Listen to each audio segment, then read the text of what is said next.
Hello and welcome to another edition of the Stench of Truth.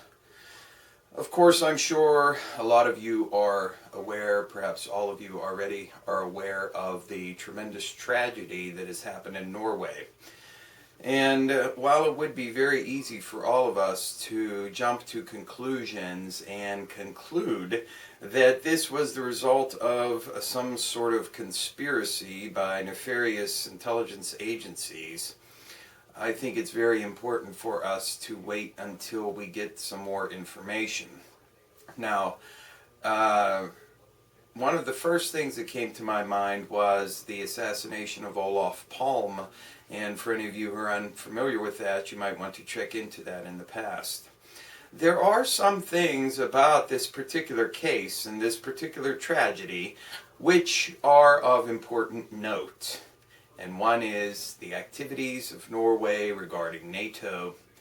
2, Norway's past involvement with the Nazis and collaboration and this sort of thing, which kind of gives Norway a flavor of Nazi sympathy within their political establishment underground, as it were, through to today.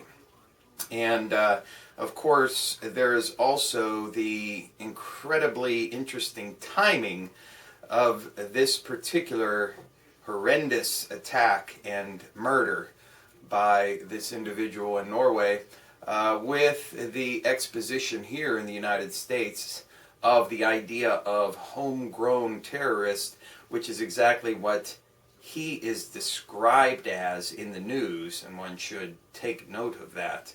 He is described as a homegrown terrorist in Norway. And the idea that the homegrown terrorist here in the United States, there is a new emphasis being placed on the idea of quote-unquote regular everyday people. And this, of course, necessarily focuses on white Americans, because white Americans are still the majority here in the United States, and the average Joe American would be a white American. And what you have in Norway is an exact exemplar of this particular idea, the homegrown terrorist as a regular everyday Joe. And apparently, as of what I've been able to ascertain so far, this guy has no criminal record, and except for like minor offenses, what have you. They are reporting that he had an automatic weapon. Now, one thing that I have noticed in news reports, when they say that a suspect has automatic weapons, usually they are referring to a semi-automatic weapon.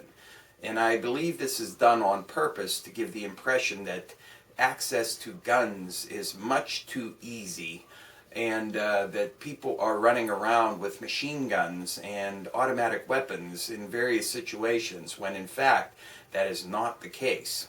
So I would like to see a further proof of the fact that this person indeed had an actual automatic weapon.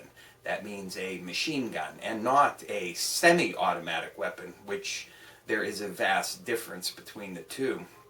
And we still are not clear on how the bombs were set up in Oslo.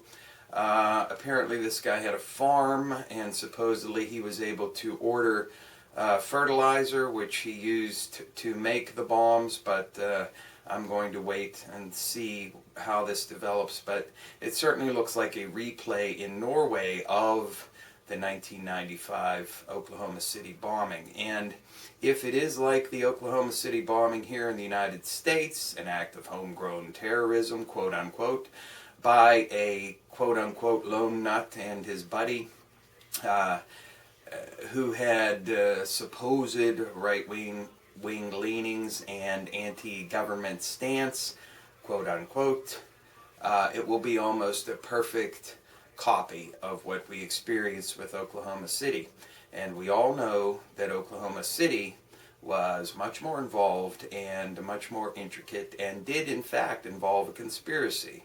Now, one thing that needs to be clear, as I mentioned at the beginning, and that is the fact that we shouldn't jump to conclusions and assume that this is some sort of operation being carried out by a group. But when you look at the totality of the timing and the various other things that go on with this particular case, you need to be aware that this could in fact be an operation of some intelligence agency.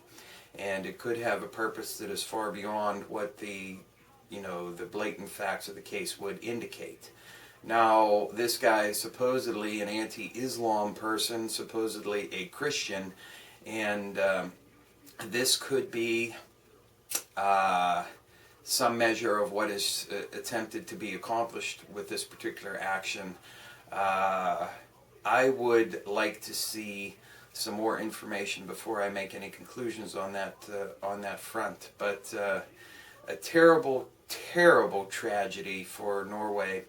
A terrible tragedy for all of these young people who were killed on this island and in the bombing. It's just a murderous outrage. And in fact, if this was some sort of operation, some sort of Norway version of the Oklahoma City bombing, one needs to remember that this may be the action of intelligence groups and or some other operation being conducted for the furtherance of some global agenda.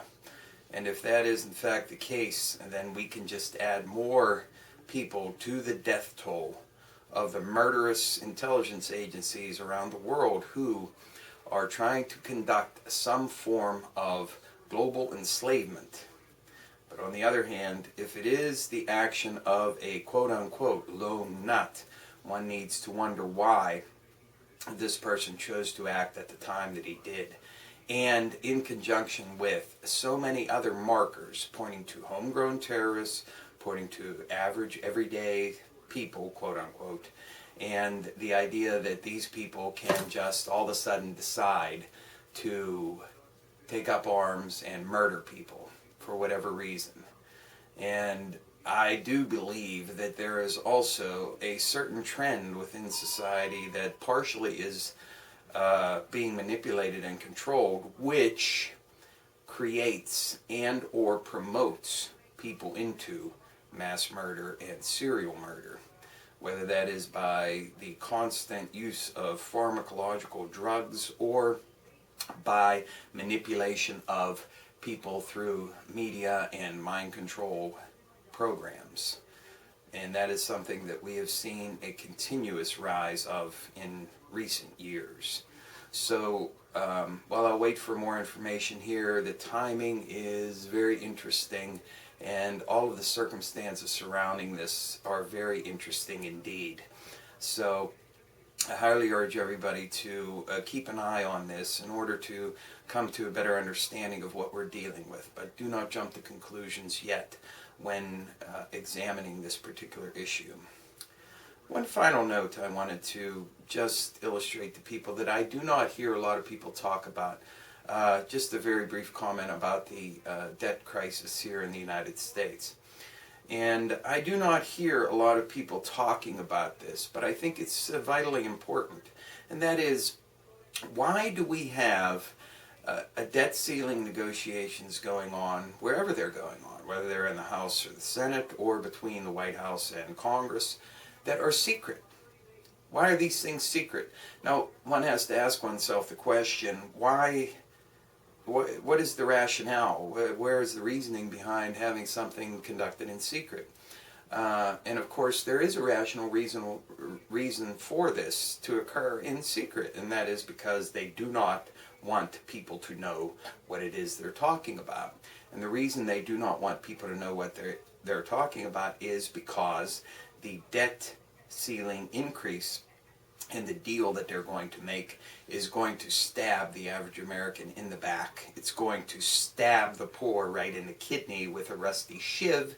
It's going to stab seniors with a rusty shiv.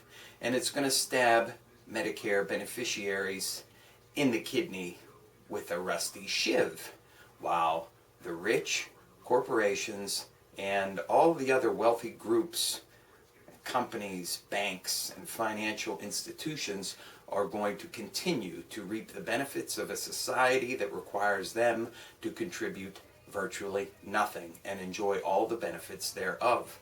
So, in other words, they don't want the vast majority of Americans to know that they're selling them out completely, utterly, and totally in a deal that is going to be prompted by President Obama, who was the one who put Social Security and Medicare and Medicaid and all of the other social programs on the table without even being prompted by the radical right wing in Congress. And this should illustrate to you that there is no difference between the right and left. Right and left are just terms that are absolutely meaningless. But that just struck me as rather odd. Not even in any mainstream news sources, not even in alternative news sources, have I heard anybody talking about why on earth any debt talks should be secret. This is something that affects the entire population of this country. It should be conducted in the open for everybody to see. And the fact that it is not should be the arbiter of what you should expect. And that is someone sneaking up behind you and jamming a rusty shiv into your kidney and stabbing you about 50 times with it. Because that is exactly what you're going to get out of any deal that comes out of the debt ceiling. So, just some food for thought on that. And one final note. I attempted to contact the White House to tell them what I thought of their secret debt discussion details. And of course, their email system is down for some sort of maintenance. Now, isn't that rather interesting for timing?